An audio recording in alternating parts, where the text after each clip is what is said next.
আসসালামু আলাইকুম। এখন শুনবেন সংবাদ শিরোনাম। খালেদা জিয়ার শারীরিক অবস্থা অপরিবর্তিত, বিদেশে নিতে হলে এয়ার অ্যাম্বুলেন্স পাঠাতে প্রস্তুত কাতার। কাল সারা দেশে দোয়া প্রার্থনার আহ্বান। সারা জাতি এবং আন্তর্জাতিক সম্প্রদায় পর্যন্ত তার জন্য দোয়া করছে, আল্লাহ যেন তাকে দ্রুত আরোগ্য করেন। দুঃসময়ের অপেক্ষায় থাকা বিএনপির জন্য চরম দুঃসংবাদ খালেদা জিয়ার অসুস্থতা। তারেক রহমানের কঠোর বাস্তবতায় বার্তায় ফুটে উঠেছে জিয়া পরিবারের কষ্ট। প্রতিটা সন্তান চায় মায়ের বুকে একটু বার যাওয়ার জন্য। প্রতিটা সংকটময় মুহূর্তে জিয়া পরিবার বাংলাদেশের মানুষের পাশে ছিল, বর্তমানেও আছে, ভবিষ্যতে থাকবে। অন্তর্বর্তী সরকারের গঠন বৈধ, হাইকোর্টের রায় বহাল রেখে লিফট টু আপিল খারিজ। বৈধতা নিয়ে আর প্রশ্ন তোলার সুযোগ নেই বললেন অ্যাটর্নি জেনারেল। রেভলিউশনারি থিওরিতে যারা বিজয়ী শক্তি, বিজয়ী উত্তর পরিবেশে এই দেশ কিভাবে চলবে, এদেশের আইন কিভাবে চলবে, এদেশের নির্বাচন কিভাবে চলবে সেটা নির্ধারণ করেন। সজীব ওয়াজেদ জয়ের বিরুদ্ধে ট্রাইব্যুনালের গ্রেফতারি পরোয়ানা। ইন্টারনেট বন্ধ করে জুলাই আন্দোলনে হত্যাযজ্ঞে সহায়তার অভিযোগ। আসসালামু আলাইকুম। এতক্ষণ শুনছিলেন সংবাদ শিরোনাম, এখন শুনবেন বিস্তারিত। বিএনপি চেয়ারপারসনের শারীরিক পরিস্থিতি অপরিবর্তিত। আগামীকাল খালেদা জিয়ার রোগমুক্তি কামনায় দেশের সব মসজিদ, মন্দির, ধর্মীয় উপাসনালয়ে দোয়া ও প্রার্থনার কর্মসূচি পালন করবে বিএনপি। রাজধানীর নয়াপল্টনে সংবাদ সম্মেলনে কথা বলেন বিএনপির সিনিয়র যুগ্ম মহাসচিব রুহুল কবির রিজভী। এ সময় তিনি বলেন, 7 থেকে 13 ডিসেম্বর দেশ গড়ার পরিকল্পনা নিয়ে মতবিনিময়ের কর্মসূচি দিয়েছে বিএনপি। আর সব অনুষ্ঠানে ভার্চুয়ালি যুক্ত থাকবেন বিএনপির ভারপ্রাপ্ত চেয়ারম্যান তারেক রহমান। 7 ও 8 ডিসেম্বর ছাত্রদল, 9 ডিসেম্বর যুবদল, 10 ডিসেম্বর কৃষক দল, স্বেচ্ছাসেবক দল, 11 থেকে 13 ডিসেম্বর বিএনপির মতবিনিময় অনুষ্ঠিত হবে। সর্বশেষ যে ম্যাডামের আপডেট, তার আগের মতোই চিকিৎসা চলছে, তার অবস্থা অপরিবর্তিতই রয়েছে। তিনি চিকিৎসাধীন রয়েছেন, তিনি চিকিৎসা নিতে পারছেন। প্রত্যেকেই সারা জাতি এবং আন্তর্জাতিক সম্প্রদায় পর্যন্ত তার জন্য দোয়া করছে, আল্লাহ যেন তাকে দ্রুত আরোগ্য করেন।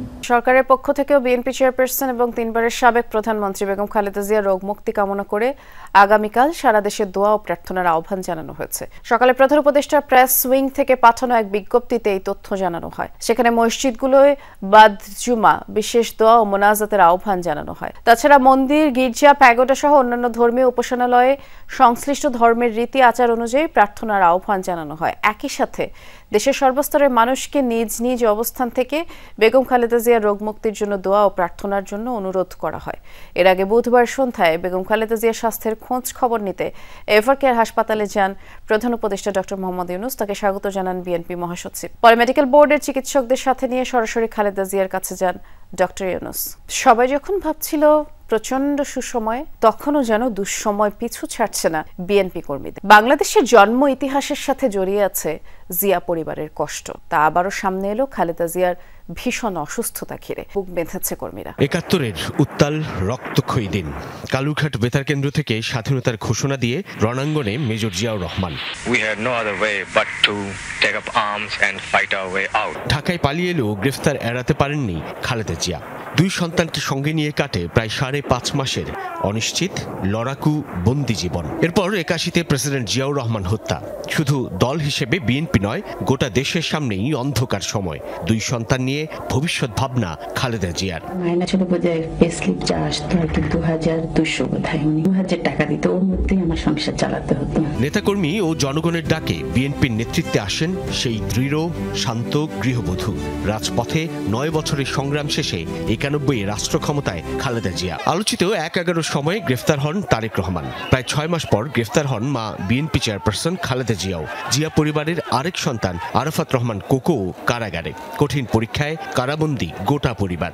রিমান্ডে গুরুতর অসুস্থ হয়ে পড়েন তারেক রহমান। 18 মাস কারাভোগের পর লন্ডনে যান চিকিৎসার জন্য। তারেক রহমান তৃণমূল সংগঠন যে করেছিলেন, সে সারা দেশে নেতাদের নিয়ে যেত এবং কর্মীদের সঙ্গে সারা দেশ ঘুরে এত সুন্দর একটা সংগঠন তৈরি করেছিলেন, সংগঠন করেছিল একদম কম্পিউটারাইজ, সবকিছু পাবেন আপনি সেখানে। কাটে না খারাপ সময়। 2018 সালে কারাবন্দী হন খালেদা জিয়া। প্রায় 8000 কিলোমিটার দূর থেকে দলের হাল ধরেন তারেক রহমান। কারাবন্দিত্ব থেকে সাময়িক মুক্তি নিয়ে ফেরা খালেদা জিয়া তখন ভীষণ অসুস্থ। শাশুড়ির চিকিৎসা সমন্বয়ে মনোযোগ পুত্রবধূ ডক্টর জোবাইদা রহমানের। আর দীর্ঘ সময়ের গুম, খুন, নিপীড়ন আর নির্যাতনের বিরুদ্ধে নেতাকর্মীদের ঐক্যবদ্ধ করতে ব্যস্ত তারেক রহমান। অভ্যুত্থান পূর্ব সেই সময়গুলোতে নানা কর্মসূচিতে জানান দেন তার নেতৃত্ব। পতন ঘটল আওয়ামী লীগ সরকারের। আশার আলো বিএনপি পরিবারে। প্রধান প্রতিপক্ষের পতনের পর যেন হাতছানি দিচ্ছে দিন বদল, কিন্তু স্বস্তি কোথায়? সুসময় যেন আরো ক্ষমতাহীন করে তোলে মুহূর্তকে। অন্তর্বর্তী সরকার গঠন বৈধ, হাইকোর্টের রায় বহাল রেখে লিভ টু আপিল খারিজ করলেন আপিল বিভাগ। প্রধান বিচারপতি সৈয়দ রেফাত আহমেদের সমন্বয়ে গঠিত 7 সদস্যের পূর্ণাঙ্গ বেঞ্চ এই আদেশ দেন। আপিল বিভাগ আদেশে বলেছেন, ডক্টর মোহাম্মদ ইউনূসের নেতৃত্বে গঠিত অন্তর্বর্তী সরকারের শপথ এবং গঠন প্রক্রিয়া চ্যালেঞ্জ করে দায়ের করা রিট খারিজের হাইকোর্টের আদেশ সঠিক, যথার্থ। আপিল বিভাগ এ কারণে হাইকোর্টের আদেশে হস্তক্ষেপ করছে না। হাইকোর্টের দেওয়া রায়ে কোনো ত্রুটি নেই বলেও পর্যবেক্ষণ দিয়েছেন আপিল বিভাগ। ব্রিফিংয়ে অ্যাটর্নি জেনারেল মোহাম্মদ আসাদুজ্জামান জানিয়েছেন, অন্তর্বর্তী সরকারের বৈধতা নিয়ে আর কোনো প্রশ্ন তোলার সুযোগ নেই। সুপ্রিম কোর্টের পরামর্শ নিয়ে রাষ্ট্রপতি যে প্রক্রিয়া সরকার গঠন করেছেন সেটাই মানা হয়েছে। বিএনপির আইনজীবী ব্যারিস্টার রুহুল কুদ্দুস কাজল বলেন, অন্তর্বর্তী সরকার বৈধ, তবে অনুমোদন লাগবে পরবর্তী নির্বাচিত সরকারের থেকে। অ্যাটর্নি জেনারেল অবশ্য বলেছেন, পরবর্তী সরকারের অনুমোদন দরকার হবে না। এদিকে জামায়াতের আইনজীবী শিশির মুনির বলেন, আপিল বিভাগের আদেশের পরে এই সরকারের বৈধতা নিয়ে আর কোনো প্রশ্ন থাকবে না। গত বছর ডিসেম্বরে অন্তর্বর্তী সরকারের শপথের বৈধতা চ্যালেঞ্জ করে হাইকোর্টে রিট করেন আইনজীবী মোহসিন রশিদ। গণঅভ্যুত্থান পরবর্তী সরকারের বৈধতা অবৈধতা নির্ভর করে না, এটা আমাদের সাবমিশন। সর্বসম্মতিক্রমে বলেছেন তারা হাইকোর্টের রায়ের মধ্যে কোনো ভ্রান্তি, ভুল, বেআইনি কোনো কিছু পাননি। এই সরকারের মেয়াদকাল এবং কার্যক্রমকে র্যাটিফাই, অনুমোদন করতে হবে পরবর্তী সরকার গঠিত হওয়ার পরে যে জাতীয় সংসদ গঠিত হবে সেই সংসদের মাধ্যমে।